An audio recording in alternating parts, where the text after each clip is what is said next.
క్రమశిక్షణ military discipline తోటి మేము ఇక్కడ ప్రిపేర్ చేస్తాం. మీరు కూడా అదే రకంగా దయచేసి చేయించాలి. ఎందుకనంటే వాళ్ళు గారాబం కాబట్టి, వాళ్ళు లేక పుట్టారు కాబట్టి, ఇంట్లో గ్రాండ్ పేరెంట్స్ ఉంటారు, అమ్మమ్మ, నాన్నమ్మ, పెద్దనాన్న, ఇలాంటి వాళ్ళు ఉంటారు. వాళ్ళు ఏదన్నా అందామంటే అన్నవరాళ్ళు చాలా ఊరుకో, నువ్వు అంత ఉన్నప్పుడు ఇంకా అలా కూడా చేసేవాడు కాదు, వాడిని అండాన్ని తయారవని చెప్పేసి అన్నెవరు. కానీ ఇవాళ మనం క్రమశిక్షణ తోటి పిల్లల్ని పెంచుకోకపోతే బయట ఇప్పుడున్నటువంటి సిచ్యుయేషన్లో చాలా మంది ఏ రకంగా ఉన్నారు, ఏ రకంగా తయారవుతున్నారు అనేటువంటిది మనందరికీ తెలుసు.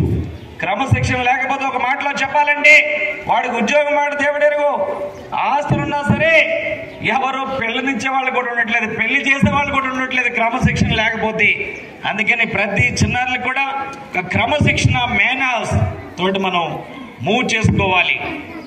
క్రమశిక్షణ మేనర్స్ తోటి చిన్న ఎగ్జాంపుల్ చెప్తాను. పక్కనే ఇద్దరు రైతులు ఉన్నారట. ఇద్దరు రైతులు పొలాలు పక్కనే. వాళ్ళిద్దరికి కూడా వెదురు బొంగులు వేసుకున్నారు, వెదురు మొక్కలు వేశారు. వెదురు మొక్కలు వేస్తే రైతు రోజు వచ్చి నీళ్లు పోస్తున్నాడు. ఇద్దరికి కూడా ఎదుగుతున్నాయి. ఆ మొక్కలు మాట్లాడుకుంటున్నాయి, hi hello, how are you, good morning, good afternoon అని చెప్పి. ఈలోపు ఒక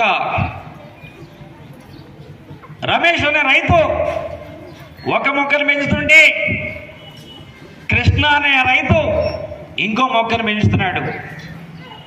ఈ రమేష్ అనే రైతు ఆ మొక్క ఏపుగా ఎదుగుతుంది, ఈ కృష్ణ రైతు మొక్క కూడా వెదురు బొంగు ఎదుగుతుంది, బాంబు. ఆ కృష్ణ అనే రైతు ఏం చేస్తాడంటే కొంత ఎదిగిన తర్వాత దానికి ఎదురు బొంగు కూడా కనుపులు వస్తాయి కదా, చాలా మందికి తెలుసు కనుపులు వస్తాయి. ఆ కనుపుల్ని కొద్దిగా కట్ చేసి నీట్గా ఏది వంకర లేకుండా పెంచుతున్నాడు. ఇంకా ఇక్కడ రమేష్ రైతు మటుకు దాన్ని ఎలా పెరిగితే అలా పెరగనిద్దాంలే అని చాలా అద్భుతంగా పెంచుతాం, దీన్ని చాలా అపురూపంగా పెంచుతామని పెంచుతున్నాడు.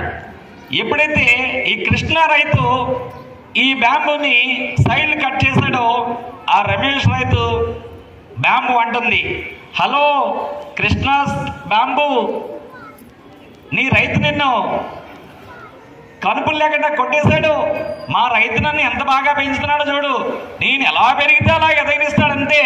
నేను ఇటు వెళ్తానంటే ఇలాగే ఎదగనిస్తాడు, అటు వెళ్తానంటే అలాగే ఎదగనిస్తాడు, అంతేగాని మీ కృష్ణ అలాగా నన్ను కొట్టేసేమి హింసించాడు అని చెప్పి మాట్లాడుకుంటున్నాయట.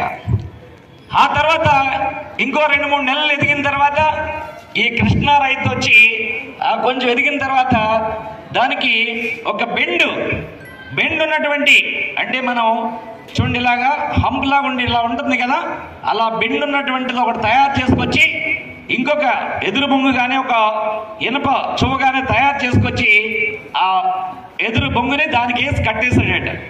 కట్టేస్తే మళ్ళీ అంటుంది ఇది మట్టికి ఇష్టానుసారంగా ఎదుగుతుంది, ఎలా పడితే అలా మళ్ళీ దాన్ని హేళన చేస్తుంది, hello Krishna's bamboo you are humped, నీకు గూనొచ్చేసింది, నీ రైతు చూడు నిన్ను ఎలా పడితే అలా ఉంచేస్తున్నాడు, కడ్డీలా తిప్పేస్తున్నాడు, ఇలా ఉంచేస్తున్నాడు, అలా ఉంచేస్తున్నాడు, మా రైతు నన్ను ఏమండు, నాదే రాజ్యం, నేను అలా వెళితే అలాగా అని అది అలా ఎదుగుతుందట.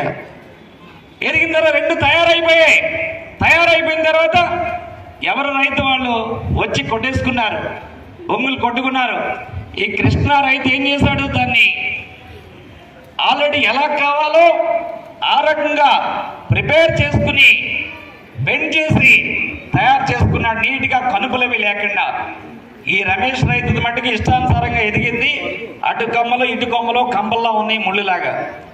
ఆ తర్వాత ఈ కృష్ణ రైతు యొక్క బ్యాంబు ఉంది కదా, రేపు నవమి వస్తుంది, శ్రీరామనవమి, లేకపోతే మన ఊరిలో కూడా ఇక్కడ దేవితల్లి ఉత్సవాలు కానీ రాజరాజేశ్వరి ఊరేగింపు జరుగుతుంటది. అక్కడ పల్లకి ఉంటుంది, చూసారా లేదా మీరు, పల్లకిలు ఉంటాయి. పల్లకి పైన ఎలా ఉంటుందండి, ఒకటి ఇలా వచ్చి మళ్ళీ ఉంపుగా వచ్చి ఇలా ఉంటుంది. ఈ కృష్ణరాజు తయారు చేసినటువంటిది ఆ పల్లకీలా తయారు చేసి ఆ గుడికి ఇచ్చాడు, రాజేశ్వరి గుడికి. ప్రతి పౌర్ణమి కూడా రాజేశ్వరి గుడిలో ఆ పల్లకీలో ఉన్నటువంటి దాంట్లో విగ్రహాలను పెట్టి మోస్తున్నారు. విగ్రహాలను పెట్టి పోయేవాళ్ళు హలో హలో హాయ్ హాయ్ అనుకో మోస్తున్నారు. బాజా భజంత్రీలు చుట్టూ దాని చుట్టూ మోగుతున్నాయి. అది అయిన తర్వాత మళ్ళీ గుళ్ళో పెడుతున్నారు, పూజ చేస్తున్నారు, అన్నీ చేస్తున్నారు. ఈ కృష్ణాస్ రైతు బ్యాంబూ. మరి ఇంకోటి రమేష్ రైతు బ్యాంబూ ఉంది కదా, అదేం చేస్తున్నారండి, ఊరి చివర దాన్ని పొడవుగా నేల మీద పడేసి దానికి ఏం చేశారంటే గాడిదల్ని పందుల్ని కట్టేశారు. గాడిదల్ని పందుల్ని కట్టేశారు ఊరి చివర. అప్పుడు అనుకుంటుందంటే అది నిన్నప్పుడు నేను మీ రైతు వచ్చి నిన్ను అలా బెండ్ చేస్తుంటే నువ్వు గూందానా, నీ కొమ్మలు కూడా లేవు, నువ్వు గూనప్పరావు బెండప్పరావు అని ఆలం చేశాను. కానీ నిన్ను అందరూ పూజిస్తున్నారు, ఇప్పుడు భగవంతుని పెట్టి ఊరేగిస్తున్నారు, బాజా భజంత్రీలు కొడుతున్నారు. అప్పుడు అనవసరంగా నువ్వు బ్యాడ్ అనుకున్నాను, కానీ మా రైతు నన్ను పట్టించుకోలేదు, నేను ఎలాగే ఎదిగినా సరే అలాగే ఎదగనిచ్చాడు. అందుకని ఇవాళ పందులు వేసేస్తున్నాయి నా మీద, గాడిదలు వేసేస్తున్నాయి, ఇది కూడా వేసేస్తున్నాయి. చచ్చిపోతున్నా స్మెల్ భరించలేక. ఇవాళ మీ రైతు గ్రేట్, మా రైతు నన్ను అప్పుడు బాగా పెంచేస్తాడు అనుకున్నాను, కానీ ఇలాంటి జాబ్ వస్తుంది అనుకోలేదు నేను అని బాధపడిందంట. అందుకనే చిల్డ్రన్, ఇక్కడ నేను కానీ మన టీచర్స్ కానీ పేరెంట్స్ కానీ మీకు క్రమశిక్షణ చెప్పినప్పుడు చాలా మాట విని తీరాలి. పేరెంట్స్ మాట వినాలి. మొక్కై వంగనది మానై వంగుతుందా అని అందుకే అన్నారు పెద్దలు. మొక్కగా ఉన్నప్పుడే క్రమశిక్షణ నేర్పించాలి, పెద్ద అయిన తర్వాత క్రమశిక్షణ రావాలంటే రాదు. అందుకని పేరెంట్స్ మాట వినాలి, అంతేగాని మమ్మీని డాడీని ఎదిరించకూడదు. ఆ రకంగా క్రమశిక్షణ మేనర్స్ ఉండాలి.